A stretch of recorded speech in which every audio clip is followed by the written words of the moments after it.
Bom, vamos lá então. Eu peço a presença do... O Rafael já está aqui comigo, da Scott Consultoria. O Pedro da TERRA. Cadê o Pedro? Pedro acabou de falar. Rafael está aqui já comigo. O Pedro da Tetra Pak também. O Reinaldo da Fazenda Figueiredo. O Maurício Coelho, do Grupo Cabo Verde. Três convidados que são o Jorge Rubens, presidente da Leite Brasil, por favor, Rubens.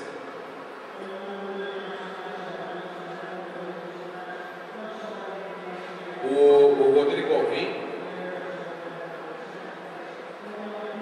que é presidente da Comissão Nacional de Pecuária de Leite da CNA, e o João Sampaio, que é presidente do Conselho Superior do Agronegócio da Fiesp.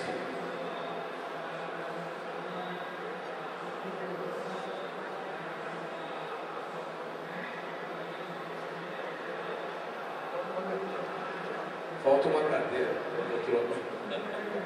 Espera aí. Duas. E os painéis trouxeram informações importantes. Nós acompanhamos, e o Rodrigo Alvim também acompanhou, o Mesa acompanhou também, e o João Sampaio também. Eu começo com uma questão, aproveitando o Pedro, que falou por último. E, Pedro, essa questão da rastreabilidade, ela vai padronizar o processo de entrega do produto leite e seus derivados, acabando com alguns outros setores de produção e ficando concentrado num modelo único?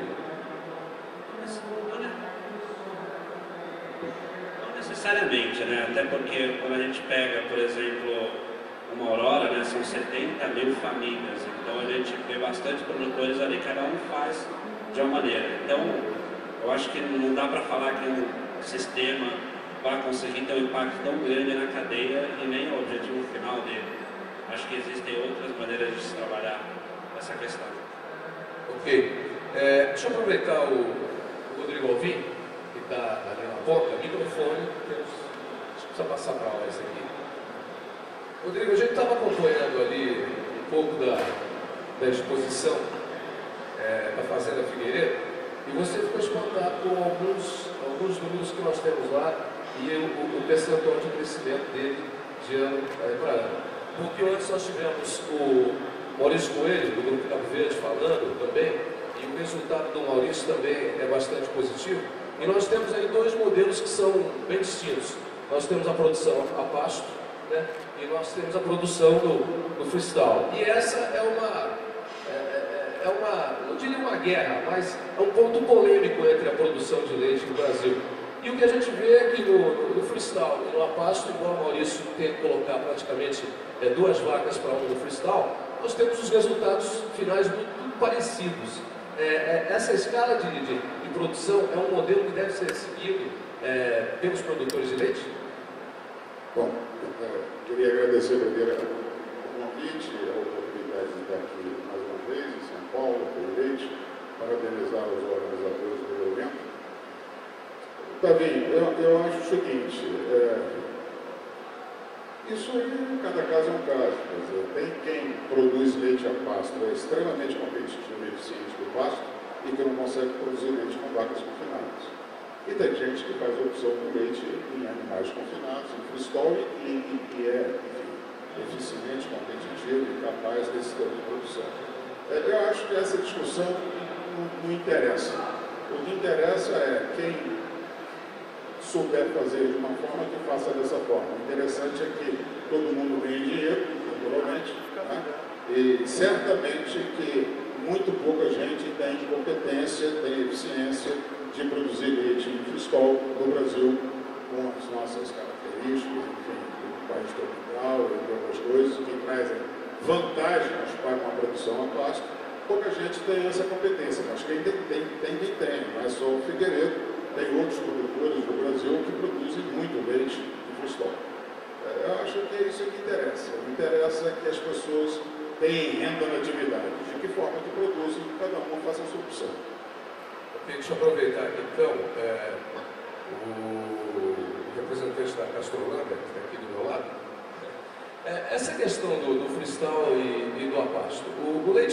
vocês têm lá, e que é um leite de qualidade, você apresentou dados, ele vem de que processo de produção? Freestyle ou a pasto?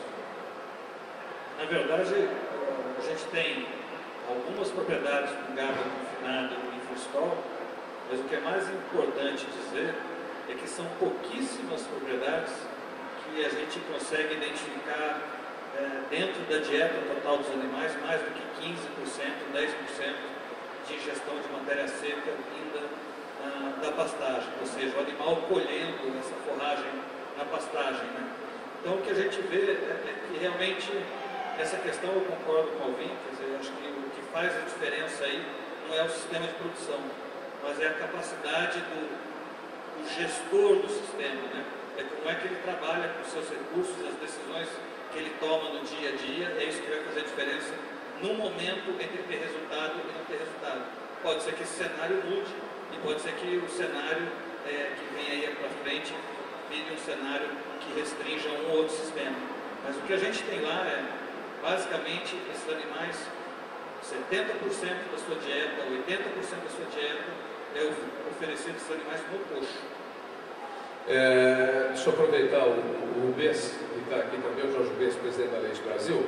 Rubens, nós comentávamos na mesa aqui, inclusive, enquanto assistíamos às palestras, por que o leite brasileiro tem um gosto e o leite argentino tem outro gosto, o leite americano tem outro gosto. E o Henrique, aqui da Castrolanda, disse que pouco consegue se identificar na separação do produto, o que veio, o que ingeriu matéria seca e o que não ingeriu matéria seca. O que acontece com a produção de leite no Brasil? Na verdade, a vaca se alimenta de um determinado alimento, ela acaba passando esse gosto para o leite.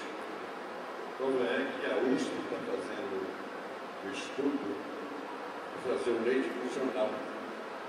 E ele já vem com determinados elementos que não precisa ser acrescentado no leite, como o ômega e outros ingredientes para poder fazer um leite mais rico em proteína, etc. O que faz a diferença no gosto é única e exclusivamente a alimentação. Não existe outra possibilidade de ser diferente, não é clima, não é alimentação. Se você for na Argentina, de fato, o gosto do leite é diferente. Se você for nos Estados Unidos, é outro gosto também. Se você levar em consideração que 80% dos produtores do Brasil são pequenos produtores, tiram até 100 litros de leite, não dão nem sal mineral do gado, então aí você faz ideia do que o nosso leite tem gosto. Deixa eu aproveitar aqui o Rafael da Scott Consultoria. Em freestyle ou não, ou a pasto ou não, no sistema de cooperativa ou não, mas nós temos aqui, foram apresentados 3 modelos exemplares de gestão. E aí nós temos genética, nós temos manejo, nós temos nutrição e muita planilha e muita tecnologia. É só desse jeito que vai ser possível produzir leite no Brasil? Os pequenos produtores vão sair do mercado ou vão ter que mudar de padrão? Olha, eu acredito que não, né? Acho que a ideia é sempre você buscar um sistema mais adequado à situação, enfim, à região onde você está produzindo, né? Concordo com o Rodrigo, enfim, o Rodrigo Alvin, a rentabilidade é o que importa, não importa qual sistema utilizado, se ele é pasto, enfim, o grande potencial hoje do Brasil é o volumoso barato, enfim, a gente tem uma oferta de capim e capim de qualidade, então seria assim, mais legal aproveitar, mas outros sistemas, se der rentabilidade, se der lucro, acho que também a ideia é somar o produtor, dar dinheiro para o produtor. Agora, o pulo do gato, aí, no caso, o litro de leite, é na conjunção desses fatores. É na administração mesmo e utilizando todo o potencial. Não dá mais para deixar a vez do tempo. É aquela velha frase, a fazenda de leite tem que ser encarada como uma empresa e assim tem que ser feito não só no lugar de leite, como toda a agropecuária e a agricultura de uma forma geral. Tem que dar lucro, senão acho que a pressão hoje econômica é bastante grande em cima dessas atividades cuja margem são pequenas. Deixa eu falar com o Maurício Coelho, que está ali do lado, passa o microfone do Maurício. Maurício, você falou que não sabe fazer marketing do leite, mas do grupo você sabe fazer muito bem. E vocês hoje vendem o grupo e com uma excelência no sistema de produção, não só de leite, mas como uma empresa. Como é que foi o amadurecimento desse processo dentro de uma empresa familiar? Na verdade, o nosso grupo é uma empresa exclusivamente dedicada ao agronegócio e a gente sabe que o leite em si é uma atividade complexa de margens líquidas pequenas e talvez o grande fator positivo que nós tivemos foi exatamente partir para a diversificação. Então o grupo abriu outros segmentos que de certa forma se integram entre si, ou seja, uns compensam algumas fragilidades das outras atividades, como por exemplo fluxo de caixa. O leite é uma atividade que tem fluxo de caixa diário, enquanto café é anual, isso compensa. Pecuária, aproveita o dejeto do suíno na fertilização das pastagens, isso é um ponto positivo. Então foi olhando esses pontos que nós montamos um todo do nosso negócio. E eu acho que a gente melhorou a competitividade com eles. Então, o que a gente sempre teve é assim, de olho no mercado, de olho nas oportunidades que o nosso próprio negócio oferecia para nós e nós fomos atrás delas. Isso demandou investimento. Primeira coisa, demandou acreditar na atividade, porque ninguém faz isso se não acreditar, porque tudo demanda grandes investimentos. Se você analisar nosso negócio nos últimos 20 anos, tem dito que nós passamos esses 20 anos reinvestindo até muito mais do que nós ganhamos na atividade. Mas isso também deu para nós a oportunidade de crescimento, de ganhar escala e por consequência, mais competitividade. A receita tem dado certo. Ok. Ô Reinaldo, por isso que você não faz mais a conta, vocês têm medo disso? O Maurício acabou de dizer que quando ele faz a conta, ele vê que ele investiu muito mais do que retornou. É por isso que você, enquanto não terminar e chegar naquela meta que você quer chegar, você não refaz a conta. Aliás, você mudou, né? A vaca não vai mais para o prédio, vai para o céu agora. Com certeza, enfim. Eu acho que quando você estuda, igual a nós, eu tive a oportunidade de visitar aí só no país, só no Brasil, foram mais de 64 fazendas e a grande maioria no confinado, e eu senti isso dentro do estado de Goiás, quando saímos do Paraná, era ter gado girolando no pivô central. Então assim, a conta era bem legal. Primeiro assim, a minha família também são diversificados, existem outros negócios dentro da família. E quando eu comecei a falar que eu não vou para Goiás se não for levar minhas vacas, eu comecei a trabalhar a ideia do meu tio e do meu pai com gado girolando no pivô central a pasto. Mas foi assim, foi fazendo conta, eu vi que o gado confinado ele era mais rentável. Por quê? Porque eu teria que ter uma média alta, só que o grande impacto lá é que lá são terras muito caras e também com alta produtividade de outras atividades. Então assim, como que eu vou ser competitivo numa terra dessa? E assim, o grande fato que me fez eu ir mais pro gado pro freestyle era muita chuva. Choveu 3.600 milímetros de outubro a maio. Então eu não tinha como ter vaca a pasto num clima que não era favorável. Então assim, fomos para um gado confinado e daí para frente começou-se esses trabalhos. Deixa eu aproveitar o João Sampaio, que é do Conselho do Agronegócio da Fiesp, e o João que foi secretário da Agricultura. Vou tocar um ponto, João, que não foi tocado aqui em nenhum momento pelos nossos palestrantes. Um negócio chamado questão tributária ou guerra fiscal. E aí, produzir leite em Goiás tem um custo, no Paraná tem outro, São Paulo tem outro, Rio Grande do Sul tem outro, e os governos querem atrair produtores e plantas de laticínios para os seus territórios. Isso acaba pesando também naquela conta final do quanto sobra para o produtor. Exatamente, Davi, boa tarde, muito obrigado pela oportunidade de estar aqui. Esse é um problema sério. Guerra fiscal estoura do lado mais fraco, sempre.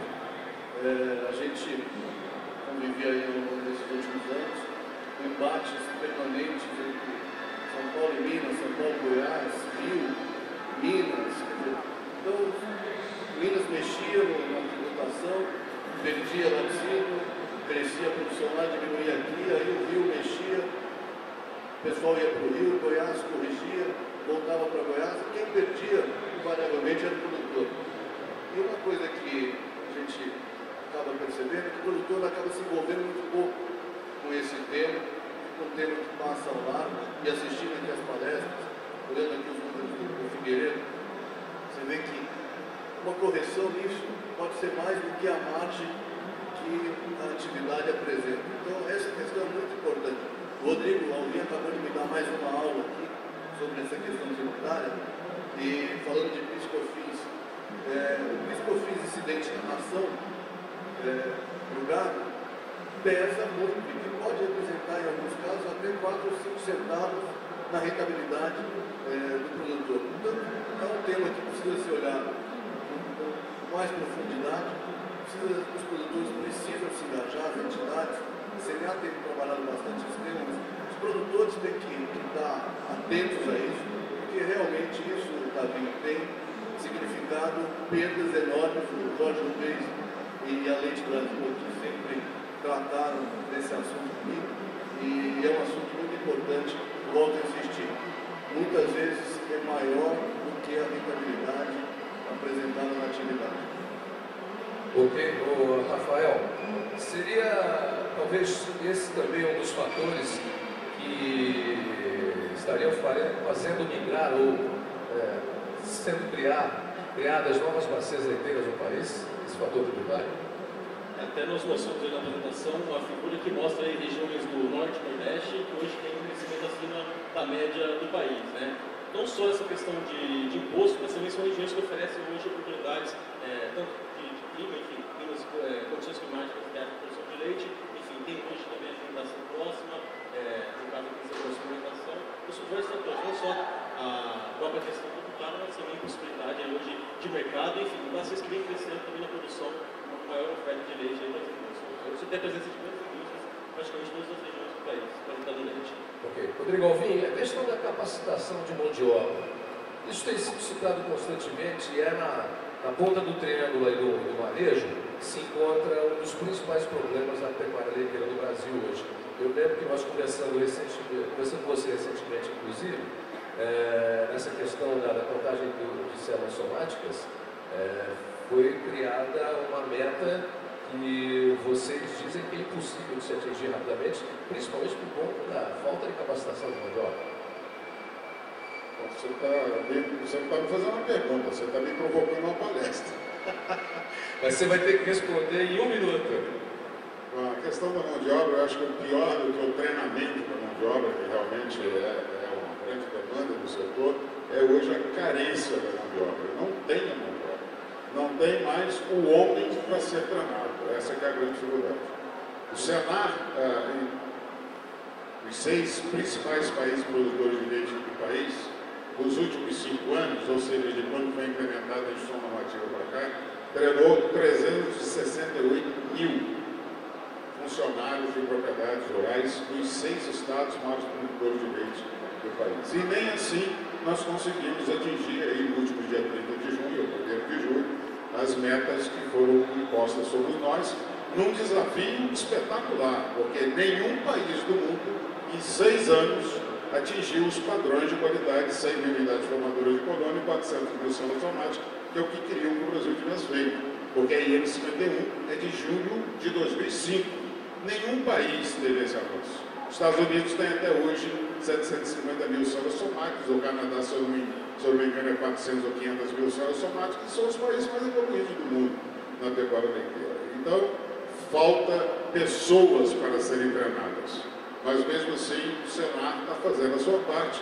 E agora, recente, nós estamos estudando a possibilidade de um grande convênio com o Sebrae Nacional para fazermos um treinamento em todo o Brasil dos ordenadores e dos pequenos produtores, sobretudo com relação à questão da qualidade. Deixa eu aproveitar o Henrique da Castrolando aqui.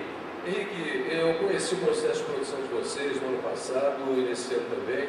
Nós estivemos lá no Castro durante o Agroleite, inclusive na pregação, o nosso programa foi premiado como, dentro dos veículos de comunicação, como o programa que recebeu o troféu, nosso dia a dia rural. Agora, o modelo cooperativista, ou modelo ligado à tradição da colônia holandesa, e hoje não são só mais os holandeses que estão no negócio. Você mesmo citou durante a sua palestra que os cooperados hoje seguem o mesmo padrão. Isso faz com que o problema com mão de obra seja menor dentro do sistema de vocês? De maneira nenhuma. Eu acho que o problema com mão de obra é um problema generalizado. Eu acho que boa parte desse problema vem da falta da qualidade na instrução formal que a gente tem nesse país, né? Seja a escola de base. Então, às vezes eu entendo até, eu tenho o sentimento que muitas vezes até o Estado está delegando às empresas, ao empresário, a capacitação das pessoas, aquilo que deveria ter sido feito, talvez lá realmente na instrução formal. Mas a gente tem esses mesmos problemas, a gente entende que a capacitação do produtor, do funcionário, do técnico que trabalha na cooperativa, isso é fundamental. Nós estamos terminando agora um módulo de pós-graduação em pecuária leiteira. Em fevereiro do ano que vem tem outro curso desse. Nós estamos fazendo agora, também terminando um módulo de treinamento dos produtores com relação à gestão, à motivação das pessoas, à instituição de processos dentro das propriedades, registrados, comunicados, compartilhados, para mitigar os problemas com relação à mão de obra. Mas eu acho que o fato da existência da castrolanda, da sua origem, eu acho que isso não minimiza os problemas, não. O Pedro da Tetra Pak, o Maurício citou aqui, o Henrique citou aqui, que existe uma preocupação até que o Estado acaba delegando às empresas e grupos algumas coisas que seria o seu papel, no caso da formação de mão de obra. Quando a Tetra Pak toma a iniciativa de defender o segmento, criar um processo de rastreabilidade no Brasil, em função do sério problema com uma certa marca de leite, e aí oferece isso a uma outra marca, também não é o caso de a empresa e o particular, de novo, está tomando o papel que o Estado podia ter antecipado? É um assunto um pouco delicado, mas isso acaba acontecendo no Brasil, né? Se você olhar, as indústrias têm promovido muito mais o avanço tecnológico, o avanço de emprego de metodologias que melhorem o processo produtivo, muito mais do que o Estado. Ele não tem conseguido oferecer isso, até também por questões de recursos, enfim. E também, acho que facilitou muito o nosso caso, é que a gente trouxe conhecimentos e experiências de vários outros lugares do mundo. Esse acesso para nós também foi fácil. Então acontece, infelizmente acontece. O Maurício Coelho. E aí, no caso da genética e da nutrição, onde nós temos a pesquisa trabalhando, nós aceleramos mais ainda, a iniciativa privada é a grande responsável por todos os grandes movimentos. Eu não tenho a menor dúvida disso, que hoje quem faz, que é a maior propulsora do nosso negócio, também é a iniciativa privada. O governo hoje precisa não nos atrapalhar muito, o restante da iniciativa faz. E no nosso negócio, isso é muito claro. Nós temos um centro de treinamento lá, que praticamente quem banca são as empresas que trabalham com a gente, que promove curso, que faz treinamento de mão de obra, que traz a tecnologia. Ou seja, nesse aspecto eu não sofro muito não. Mas o governo tem que cuidar da parte de legislação, da parte de desburocratização do Estado, mas a iniciativa privada, o empresário, é que tem dinamismo para fazer as coisas acontecerem. João, vou ter que pular para você, que você já fez parte do governo. Por que a máquina emperra tanto, hein, João? É claro que a gente está evoluindo bastante, a gente vem melhorando bastante, mas na questão do agronegócio, falando de pecuária e de agricultura, a gente deu burro em ponta de faca aí, ou na lâmina da enxada durante muito tempo. Por quê? Quais as dificuldades do processo andar dentro da máquina, do serviço público? Otávio, na realidade, tem um conceito que é interessante, o presidente Fernando Henrique gostava de dizer que iniciativa privada, o Maurício colocou bem aí, pode fazer tudo que não for proibido. O que não tiver expressamente proibido, a iniciativa privada pode fazer. Pode criar, pode ter ideia, pode ir atrás. No governo, você só pode fazer o que está escrito que você pode fazer. E isso emperra demais, isso dificulta a atividade, isso cria uma velocidade, faz com que a velocidade em que aconteçam as coisas seja tudo muito lento. Então, inclusive é uma frustração que a gente, quando é da iniciativa privada e entra no setor público, você entra achando que vai conseguir fazer uma série de coisas com velocidade muito grande, chega lá você não consegue, porque tem toda uma estrutura montada que dificulta e atrasa os projetos. Agora, tem muita coisa boa acontecendo, eu volto a insistir, a participação da iniciativa privada como um modelo de pressão para que as coisas aconteçam é fundamental. Sem isso, nada vai avançar. Ok, vou fazer uma rodada final de perguntas aqui, porque o nosso tempo está se esgotando. Deixa eu começar com o Rodrigo Alvim, que está lá na ponta. Rodrigo, o que falta para o Brasil realmente organizar esse setor produtivo do leite? Que a gente ouve tanto falar, precisa isso, precisa aquilo, precisa união, agora precisa trabalhar como um conjunto. O que falta para a gente atingir um modelo onde talvez um dia a gente tenha até, como nos Estados Unidos, um grande prêmio onde o banho não é de champanhe, mas é de leite? Falei, primeiro, eu acho que eu respondo essa pergunta de duas etapas. A primeira é da porteira para dentro da fazenda e a segunda da porteira para fora da fazenda. Da porteira para dentro da fazenda, eu acho que nós melhoramos muito. Muito. Nós não temos 90% dos produtores brasileiros de leite como o Figueiredo ou como o Maurício, né? E isso é uma carência, né? Diferente de outros países mais antigos do que o nosso, em que você tem uma produção mais homogênea. Nós temos uma heterogeneidade muito grande dos produtores de leite brasileiros hoje aqui. Nós temos ilhas de excelência como o Castro na produção de leite no Brasil, e temos um Nordeste brasileiro, temos um Norte brasileiro, um Centro-Oeste brasileiro, que está longe, né, de padrões de qualidade, de padrões de eficiência, de competitividade, como isso nós temos internamente no Brasil. Então, eu acho que, nesse aspecto, nós já avançamos razoavelmente, né, em questão de adoção de tecnologias. Eu costumo dizer que, nos últimos 15 anos, a evolução da produção brasileira foi muito maior em toda a história brasileira, os outros 490 anos da nossa história. Mas, de qualquer maneira, falta muita coisa para fazer. E tem a parte da porteira para fora da fazenda, onde eu acho que o produtor olha pouco, ele tem que, enfim, ser mais organizado. Isso não é inventar a história, no mundo inteiro é assim.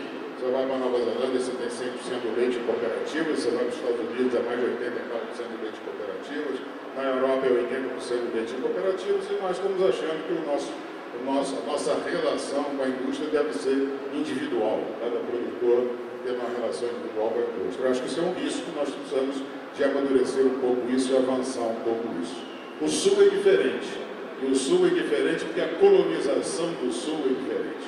As pessoas têm uma outra cultura, têm uma outra visão, têm uma outra maturidade, têm uma outra interpretação dessas questões.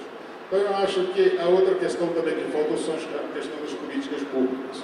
É o que nós estamos sentindo na carne agora com relação às importações brasileiras.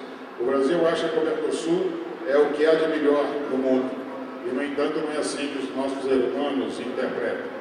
Enquanto nós queremos controlar um pouco a entrada de leite, em alguns momentos de forma defeituosa no Brasil, e não conseguimos fazer, eles barram tudo, barram o sapato, deixam apodrecer melancia na fronteira, deixam derreter o chocolate no ovo de Páscoa.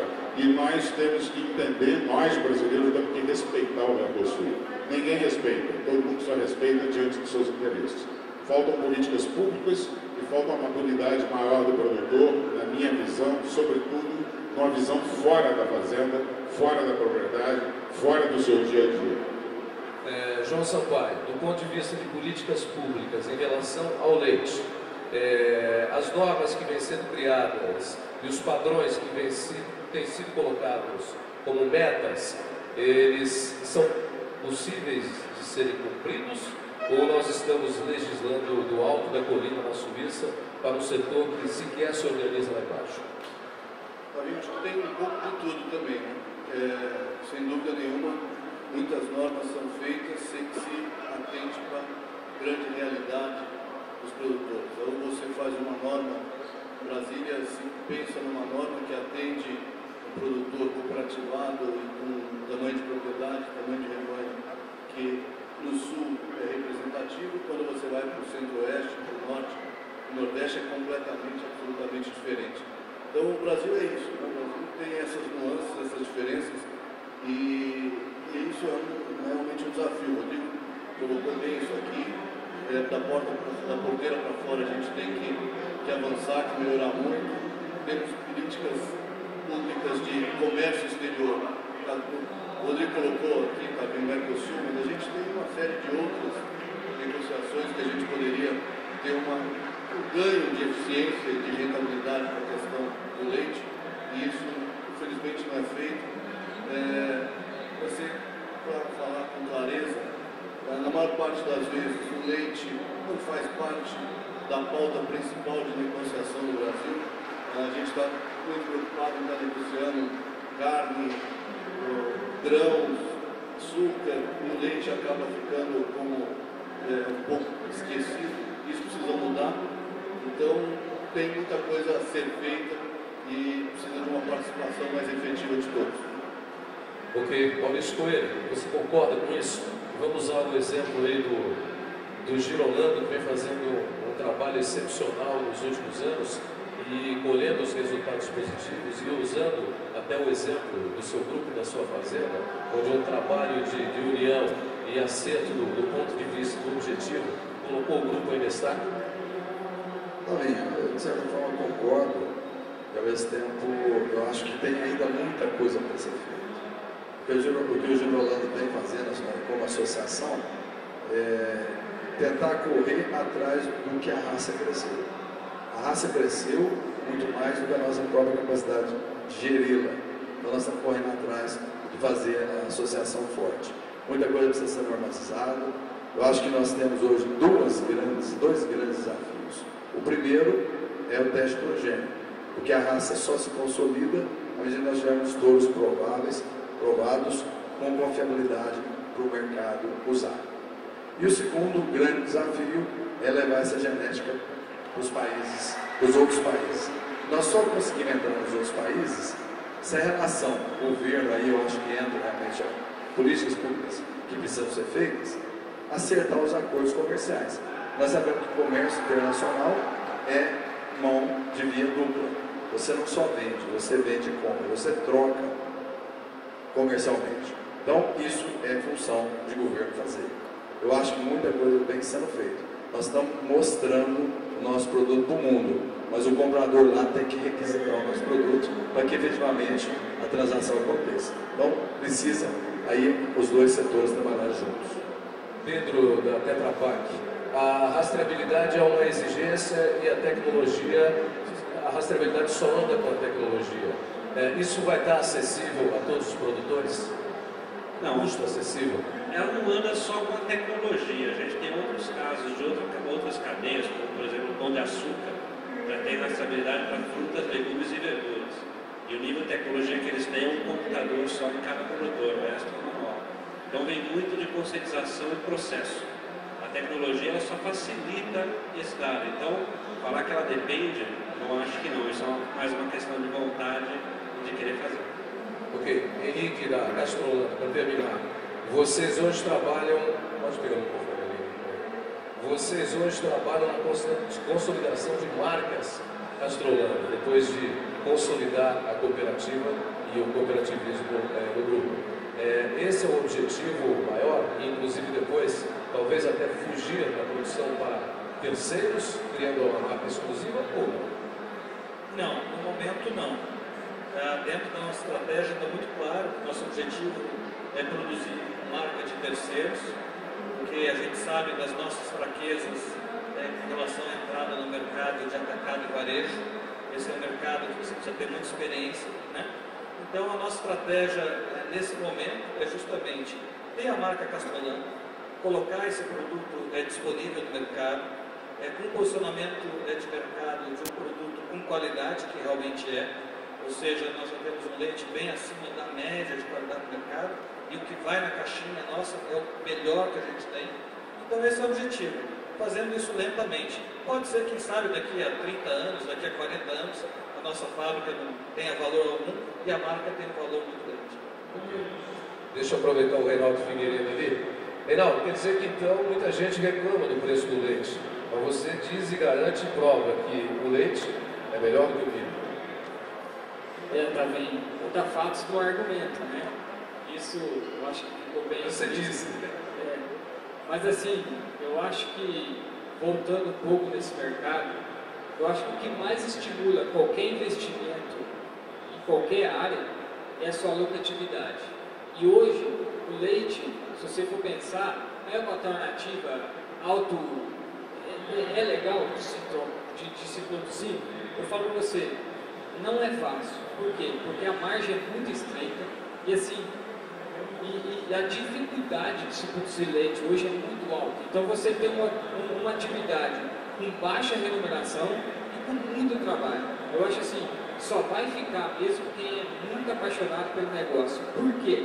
Porque nenhum funcionário, se for ver na região de Cristalina, vai querer trocar, tirar leite 5 horas da manhã, um clima frio, numa sexta-feira santa, ou ele está em casa descansando. Então assim, esse é o maior desafio que a gente tem hoje. É preço baixo e muito suave para produzir. Sexta-feira santa até acho que não vai, que nem hoje é final, só estamos aqui, né? Agora, o Rubenzinho, o Natal, como é que faz? Vem cá, não era isso que eu queria te perguntar, nós vamos fazer uma brincadeira. Quem são os 3 maiores produtores de leite no Brasil? Primeiro é o Marco Barbosa, Marca Fazenda. Depois tem o Roberto Janque, Fazenda Grinos, O Net. E depois vem o Nair, o Leite Xandó. Xandó. Os 3 trabalham num modelo de produção, claro, guardadas as devidas proporções, que trabalha o Figueiredo, que trabalha o Maurício, que trabalha a Castrolano? Não. Eles pode até que na produção primária possa ter algo parecido. Mas cada produtor tem seu estilo, cada fábrica tem seu estilo. Evidentemente, eles têm um estilo próprio. E, na verdade, a lucratividade deles fica na área industrial. Eles mesmos industrializam seus produtos e colocam no mercado. Vai demorar um tempo para eles conseguirem algum sucesso. A marca Fazenda talvez valha mais do que a Fazenda do Olavo Barbosa. É aquilo que essa é uma grande questão. Então, se você pensar em questão de produtividade, eles possam ter igual que o Maurício tem, que outros têm, não tenho nenhuma restrição com relação a essa questão primária de produção de leite. Mas eles ganham na outra. Agora, a grande dificuldade do brasileiro, do meu ponto de vista, são 3. O custo de produção é muito elevado. Nós vendemos o leite mais barato do mundo, porque não temos subsídio. E aquilo que produzimos aqui no Brasil, em torno de 30 bilhões de litros de leite, nós vendemos aqui. Então, o que acontece? Se nós passarmos 30 bilhões de litros de leite, nós não temos para quem vender. Vamos dizer que vamos tirar 32 bilhões de litros de leite. Esses 2 bilhões vai abaixar os outros 30 bilhões de litros de leite. Então, é questão de vasos comunicantes. Nós não temos mercado externo suficiente para poder aguentar um tranco desse de aumentar a produção. Porque o Brasil tem a capacidade de produzir o dobro do que produz. Só que nós não temos a capacidade de consumir e nem de vender lá fora por causa dos subsídios. Rafael, essa é uma realidade de mercado colocada por vez? Exatamente. Hoje, qualquer aumento de produção, com certeza teremos um excedente no mercado e refletiria em queda de preço. Né? Hoje, 99% fica no mercado interno, exporta muito pouco, e essa questão também da importação. Hoje, o mercado externo de exporte são mercados que exigem menor qualidade de leite, não estão preocupados com relação ao mercado sul, norte da África, a própria Ásia, no Oriente Médio. Acho que a tendência é melhorar em qualidade, homogeneidade de produção, só que buscar mercados aí que pagam mais. Existe a questão de barreiras, hoje a gente fez de União Europeia totalmente estruturada na produção e na legislação, são algumas barreiras que a gente tem que vencer aí, enfim, ao longo do tempo. E como acertar a conta final para tirar aquela defasagem de 146% do preço? aí que está, né? A gente cai mais uma vez na questão da produtividade. Eu acho que não tem saída, eu acho que hoje a gente tem uma margem muito pequena para o pecuarista, a gente viu lá em alguns gráficos a pressão que existe em relação à inflação, em relação ao próprio custo de produção. Eu acho que estratégia de compra de insumos, de venda, enfim, todo o planejamento da atividade deve ser bem feita justamente para poder diminuir o reflexo disso no mercado na outra atividade. Okay. Agradecendo a presença de todos vocês, o Rodrigo Alvim e o João Sampaio tiveram que sair um pouquinho antes porque tinha voo.